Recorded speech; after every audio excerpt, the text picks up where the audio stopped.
Hi everyone, welcome back to my channel. Good morning. একদম চুলের অবস্থা খুব খারাপ হয়ে রয়েছে। তো সকালবেলা ঘুম থেকে উঠে ডাবের জল খেয়েছি, আর এখন যেটা খাচ্ছি সেটা হলো এই যে ড্রাই ফ্রুটস খাচ্ছি, আমন্ড, কিশমিশ আর হচ্ছে আখরোট ভিজিয়ে রাখি।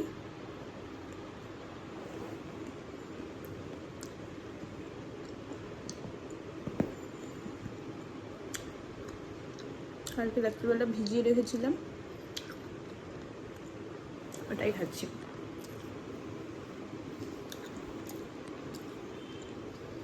তাহলে চলো ভিডিওটা আজকে এখান থেকে স্টার্ট করলাম, ড্রাই ফ্রুটস সঙ্গে নিয়ে, কিশমিশ, আমন্ড আর আখরোট। তোমরা ভিডিওটা দেখতে থাকো, যা যা করবো না করবো তোমাদের সাথে শেয়ার করবো অবশ্যই। আর তোমাদেরকে অনেক অনেক ধন্যবাদ, তোমরা আমাকে ভীষণভাবে ফেসবুকে ভালোবাসা দিচ্ছ, তার জন্য আমি তোমাদের কাছে সত্যি কৃতজ্ঞ। তোমাদেরকে অনেক অনেক অনেক অনেক তার জন্য ধন্যবাদ জানাই। আর একটু বেশি বেশি ভালোবাসা দাও, ব্যাস এটুকুই চাই। একটু ভিডিওটা দেখো, লাইক করো, কমেন্ট করো, ব্যাস এর থেকে তো বেশি কিছুই চাই না। তাহলে চলো দেখতে থাকো। তোমরা আমার চ্যানেলে নতুন হয়ে থাকলে চ্যানেলটাকে প্লিজ সাবস্ক্রাইব করে নিও। আর এই ভিডিওটা তোমরা যদি আমার ফেসবুক পেজ থেকে দেখছো তাহলে পেজটা অবশ্যই ফলো করে নিও।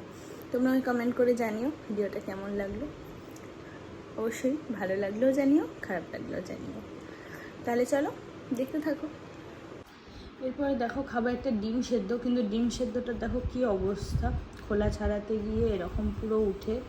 এটা কিন্তু 15 মিনিটই করা হয়েছে, একদম নুন দিয়ে জলের মধ্যে ডিম সেদ্ধটা করার সময় জলে নুন দিয়ে এরকমই করা হয়েছে, তবুও যে কেন এরকম হলো জানি না। তোমাদের জানা থাকলে আমাকে একটু কমেন্ট করে জানিও তো। উফ বাবা, এখন আমি যেটা খাবো সেটা হলো আপেল খাবো, আর একটা ফল আমি কেটেছি, এই যে নাক ফল, খুব নরম, অনেকটা নাশপাতির মতো। নাশপাতিটা একটু শক্ত হয়, কচকচ করে, এটা নরম। ওটা সবুজ ছিল, আমি খোলাটা ছাড়িয়েছি।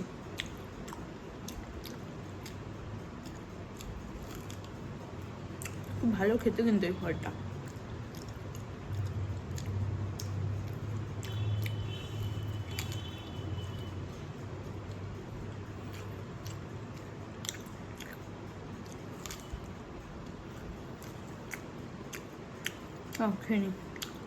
এই যে আমার ব্রেকফাস্ট, দুধ, কর্নফ্লেক্স আর হচ্ছে এর মধ্যে একটা কলা নিয়েছি। তাহলে চলো খেয়ে নিই। এটা আমার ভীষণ ফেভারিট একটা ব্রেকফাস্ট। আজকে কি কি রান্না হয়েছে তোমাদের দেখিয়ে দিই। এই দেখো, ঘিয়ে করলা ভাজা, এটা হচ্ছে গাঠি কচুর তরকারি, গাঠি কচু আলু, এটা হচ্ছে মাছের ঝাল, আর এটা হচ্ছে ডাল।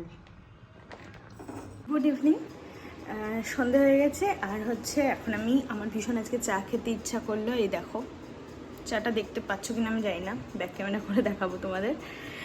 খুব সুন্দর করে একটু চা বানিয়েছি, দুধ, একদম শুধু দুধ দিয়ে, তার মধ্যে চা পাতা আর চিনি ফেলে। আর এই যে বিস্কুট নিয়েছি। চা এখন আমি আর খাই না, তবে আজকে আমার ভীষণ চা খেতে ইচ্ছা করেছে, সেজন্য চাটা করলাম। তো চলো খাওয়া যাক। এই যে চায়ের লুকটা একটু তোমাদের সাথে শেয়ার করলাম। অন্ধকার আসছে না বলো, তবে চাটা কিন্তু অসাধারণ দেখতে হয়েছে, আর খেতেও কিন্তু খুব ভালো হয়েছে। এই দেখো চাটা।